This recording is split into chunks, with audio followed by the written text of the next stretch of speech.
Morning. How are we doing? We good-ish? Yeah, a bit of a mixed, but it's all good. It's all good. Good morning. My name's Dan. If we've not met, I'm one of the pastors here, and it's a real privilege for me to be concluding our series in the beginning, which is all about creativity and the kingdom. We've gone through 3 weeks so far. Each week has built on the last. Pete started us off with the God who creates. We have a God who is the creator. He created goodness from nothing, and his creation proclaims the work of his hands. Anya took us through that we're image bearers of God. We reflect his image. We're created in his image, and we're valuable to him. And actually, our work matters as we join God. Our work itself can reflect God. And last week, Michelle took us through creativity and service, using our gifts for his glory, working as a body who serve him and serve each other. And I love the illustration. I've wanted bees for years. I'm not allowed them. I tried to use Michelle's talk to get bees. It still didn't work. But I love that illustration of bees going out of the hive and pollinating and actually creating a renewed ecosystem. And actually that picture of a church where we come together, but God sends us out into the places. It might not have been totally what Michelle said, but I kind of took it a few steps further. And today's topic is creativity and mission. This is all about the church not being here merely to preserve tradition, but to bring about kingdom transformation into culture.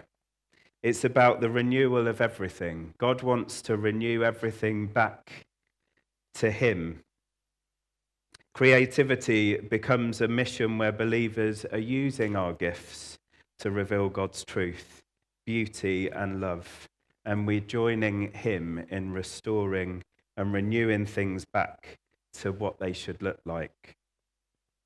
If you follow Jesus, you're part of his church, and it's not about retreating from culture, although sometimes we need to do that. But it's creatively transforming the culture that we're in, being Jesus in the places that he's put us.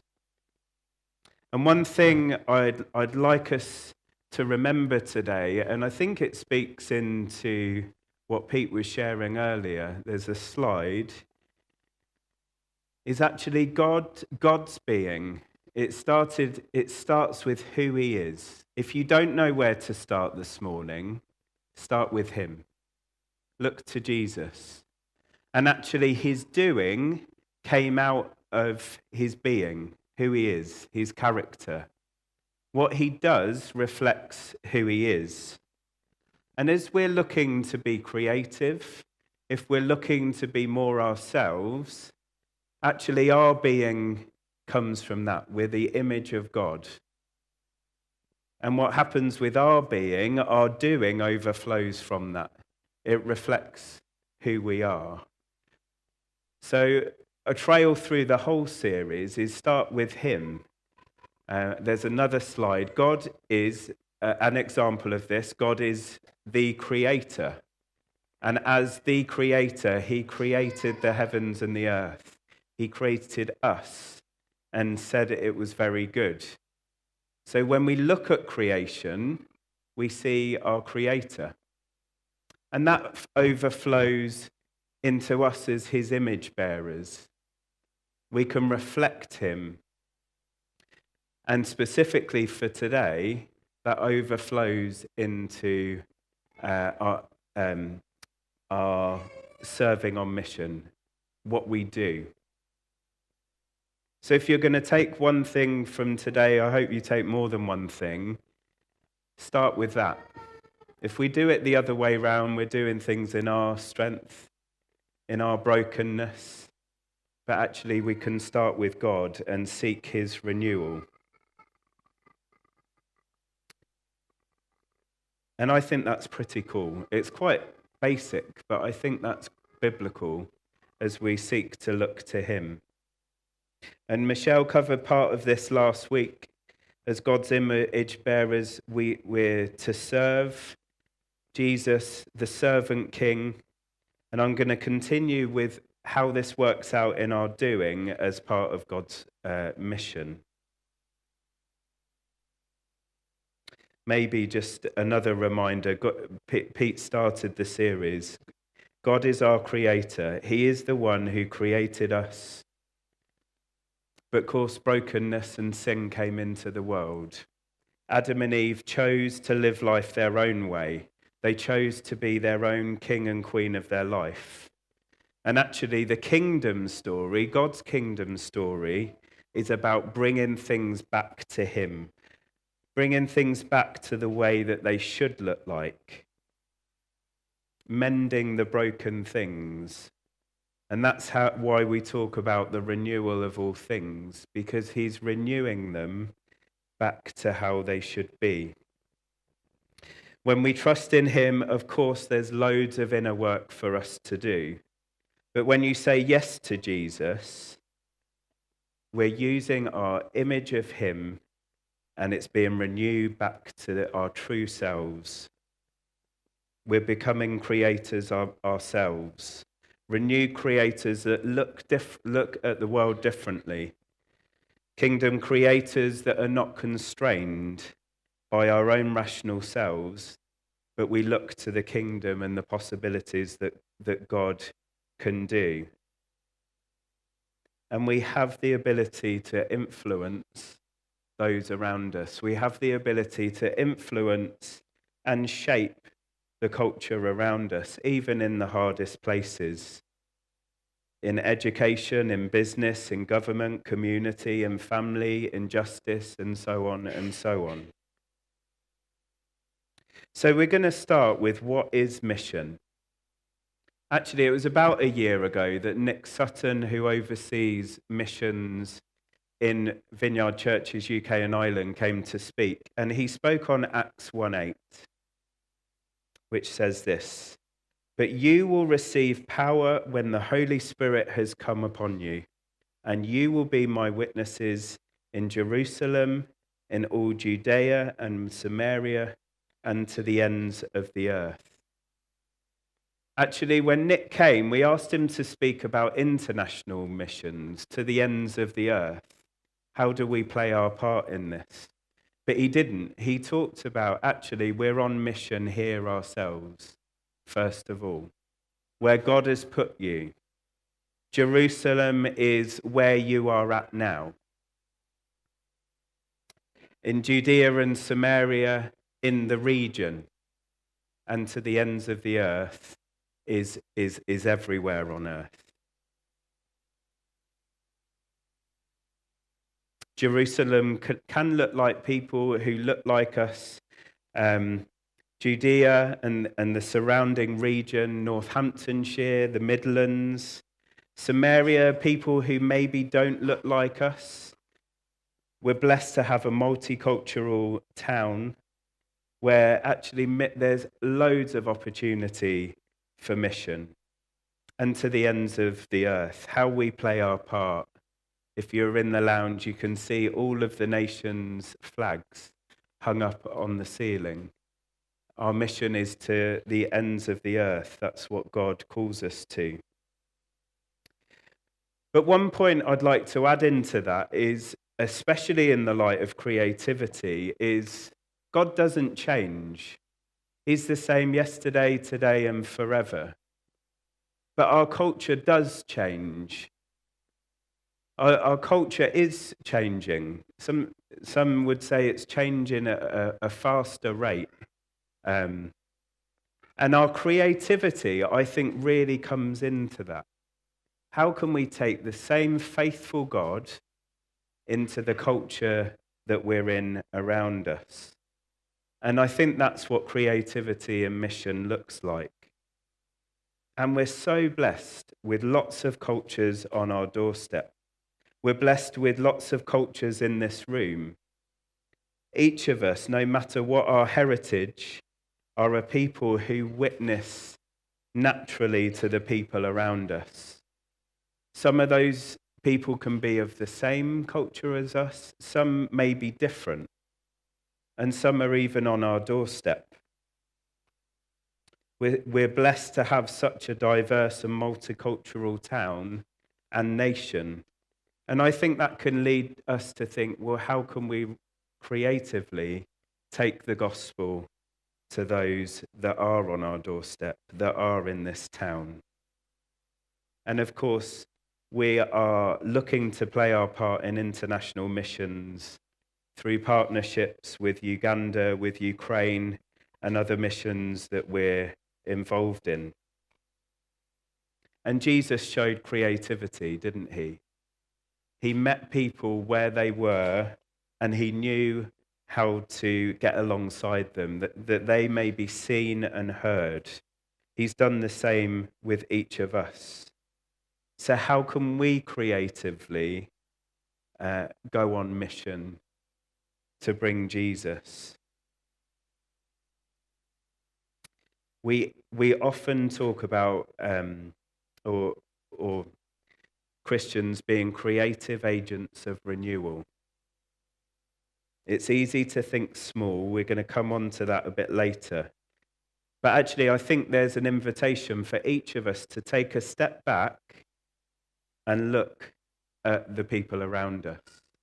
They may be family, they may be in our neighborhoods, they may be in our workplaces where we volunteer, in our natural spaces. And when Christians have done this historically, it's quite staggering what God can do. I'm not going to go into details now, but Christians have shaped education, have brought education to those who are deprived and don't have the same privileges. Christians have brought healthcare into this country and other countries around the world and transformed the environment. The arts, loads of different of artists, musicians have brought the arts to the nations. Justice, poverty and debt, and the list goes on. There's stories throughout history. And the invitation for us is, well, what does it look like where God has put us? I listened to a podcast this week, which wasn't about creativity, but coincidentally helped frame my thinking as I approached this. John Lennox, who's an apologist, professor of maths, studied at Oxford and Cambridge. He's a bioethicist, a lay preacher, and he was interviewed on Diary of a CEO podcast, which is one of the biggest, maybe the biggest podcast that comes out of this country. John Lennox is who I want to be when I grow up. Honestly, he's so cool. His humility, but he's just got such a breadth of knowledge and understanding. He's got such an eloquence of articulating the gospel. He's faced some of the biggest new atheists around the world. He's traveled around the world and debated with them. And he does it with such humility and vulnerability. I'd encourage you to have a listen. It's over an hour, but it's well worth it. But I just wanted to quote something that he said. He was actually quoting Dr. Ian McGilchrist, who's a psychiatrist, neuroscience researcher, philosopher, and scholar. And he was talking about different sides of the brain. And he says this: both halves are involved in almost every cognitive event, but the two different halves have different ways of paying attention to the world. One is narrow focus, the left side of the brain, and the other is the big picture. And this is Ian McGilchrist, says, what has happened historically in the West is for the last 500 or so years, we have concentrated on the narrow, rationalist, reductionist left side of the brain, and we've forgotten the right side that contextualizes everything, so that we now find ourselves in a world where we understand how almost everything works, but we know the meaning of nothing. And what he calls for is to open this sphere up. And of course, that includes to beauty, culture, art, music, and religion. Step by step, he appears to be creating more room for God, because God makes sense of the space he feels is very necessary to fulfill.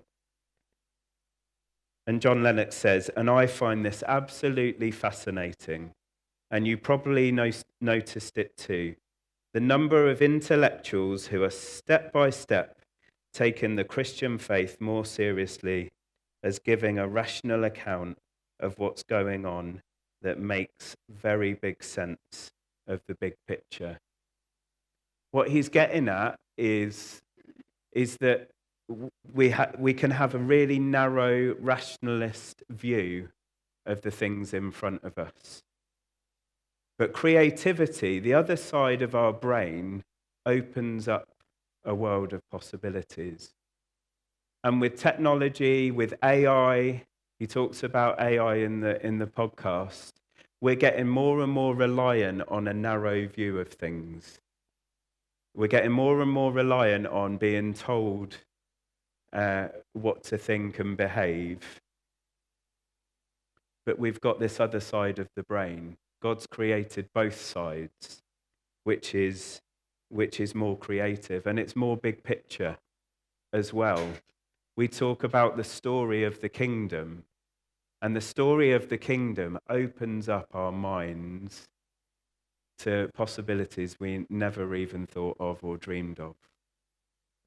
And there's stories in history of God using Christians to create new opportunities to reach people and impact lives. And I think that means using the right side of our brain as well. I think John Lennox is describing Romans 12, which says, I appeal to you therefore, brothers, by the mercies of God, to present your bodies as living sacrifice, holy and acceptable to God, which is your spiritual worship. Do not be conformed to this world, but be transformed by the renewal of your mind, that by testing you may discern what is the will of God, what is good and acceptable and perfect. We should start with God. He is the one that renews us.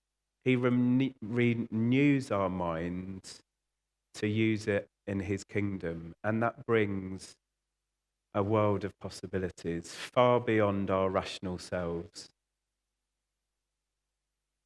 If we're to be narrow thinkers, we're only going to think in the constraints we put ourselves in, the logic and the rational that we think that we put ourselves in.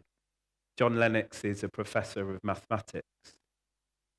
Actually, Stephen Bartlett on the podcast says, surely you put yourselves in a rational mind.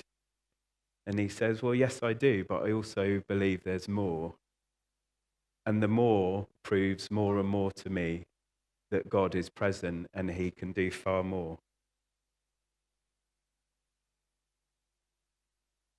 So what could that mean for us? I had a thought, but it's probably in my own rational boundaries. The possibilities are far greater than this. But I was just going to list some thoughts that maybe resonate with some of you, maybe others resonate with others of you, just about how God can use our individual creativity. Maybe you're an ideas person. Maybe you see what other people don't see. Opportunities, innovation, where other people have stopped looking. You're the one that asks more questions.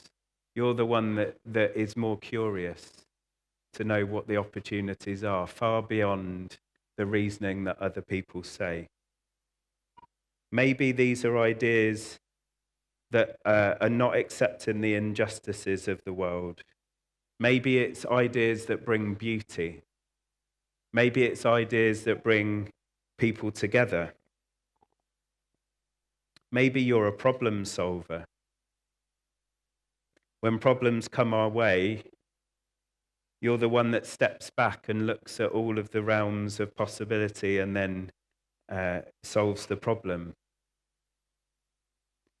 Now, God has solved the ultimate problem, hasn't he? That separates us from him. If he can do that, our problem solving can be far greater than we limit ourselves with. Maybe creativity for some of us is problem solving. Creatively solving things that we think are barriers or things that get in our way. Maybe you're a connector. Maybe you naturally bring people together. Maybe people feel like they belong when they speak to you. You might not see it as creativity, but some of us are limited by our own insecurities of speaking to people and connecting with them. Maybe you're one that doesn't believe in those limitations and you bring people together to belong, just like Jesus welcomed and helped people to feel like they belong, especially the outcasts and those that were not accepted. People felt seen, heard, and understood by him. Maybe your creativity is doing that. Maybe in new ways. Maybe you're creative at conversation. We had a befriending team yesterday, although everyone was befriending. And we were talking about how can we listen to people, first of all? Not fix them, not solve their issues, but see them and walk alongside them. And we can do that with strangers. We can do that with those that we know well, bring in real curiosity and presence. Because I think people feel seen and heard when we do that. Maybe you're someone who does that naturally. Compassion. Maybe creativity and practice is showing compassion for your neighbour. Maybe your neighbour's not is isolating themselves or they're just too busy to be connected. Maybe you're somebody who could creatively hear them and know what they need and help them. Pete quoted Jeremiah, bringing peace and prosperity to the town. Maybe you're someone that does that, sees opportunity.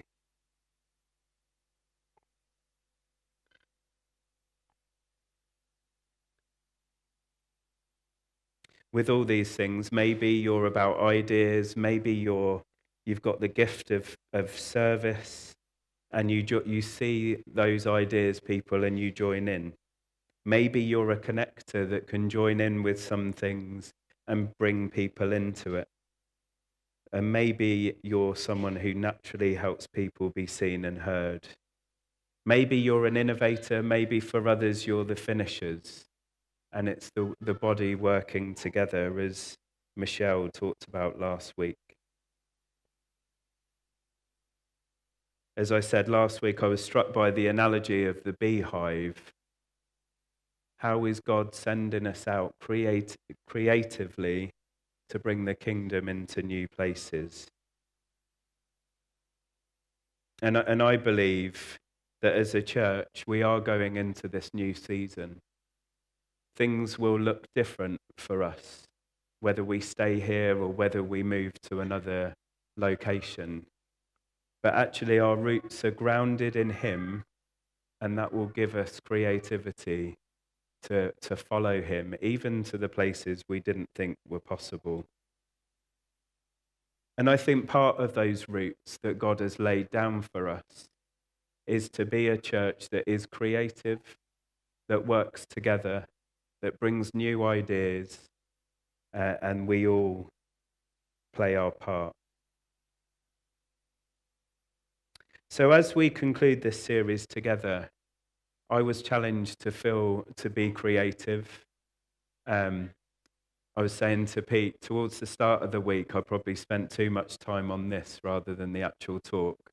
So I had to catch up the rest of the week. But we're going to create something together. We're going to create a bit of artwork together. But behind this is who I believe we are as a church. So as we think about this, I'd like you to hold your right thumb out. So I love the smirks that people are giving me. What are you going to make us do, Dan? It's safe, don't worry. When you look at your right thumb, I want you to remember that you are right with God and you're being renewed by him. And in that, we are God's image bearers. And when you think about your thumb, you can also think about all the gifts that he's given you, all of the strengths he's given you, the passions he's given you. Lewis spoke about dreams. Actually, there's more than a handful. So I want you to think, when you look at your hand, God has created you uniquely. And when you follow Jesus, he's made you right with him, and he's also renewing your true self. And you bring something that no one else does. You've got a unique thumbprint that nobody else has ever had. I can see the perseverers in the room. Well done, well done. Now we're going to do our left thumb. L, location. God has put you in unique places. He's put you in where you live. He's put you in your family.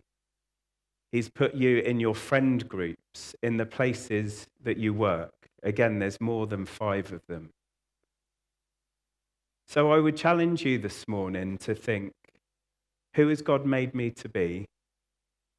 And where has he placed me? Or where is he calling me to, even? And those two come together. And when we hold out our hands to him, we're giving it all to him. We're starting with him and saying, use me. I surrender to you. We're unique and we're together as a church. So we're going to create some artwork with our thumbprints. You can use both. Pete has created a template for me, and we're going to put our thumbprints on a piece of wood and we're going to hang it out in our creative area. But what it symbolizes is that we all play our part. We're all unique.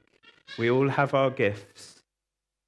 God has called us. We go out like bees do from the hive and renew the ecosystems that we're in, but we do it together. We may be separate at times, but we do it as one beehive. Does that make sense? So as you come to the front a bit later, Vicky's going to steward it. It'll probably get messy. We've got wipes. It will be fine. Don't worry. Don't know why I wore a white T-shirt.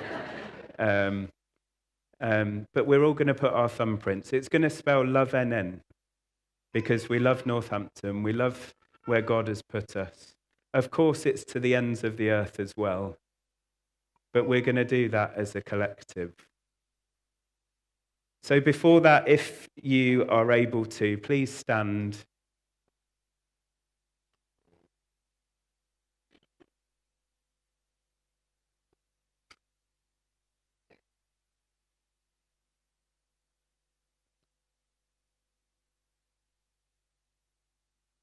Maybe this morning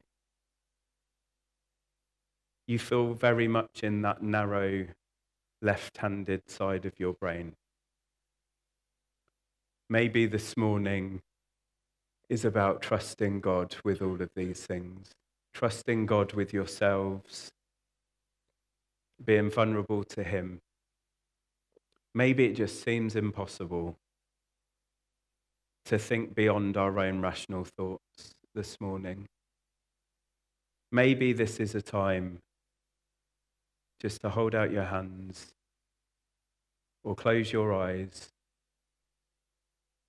and say, God, I surrender to you again. I surrender all that I am, all of my passions, all of the things you've given me, Lord, and I give them to you.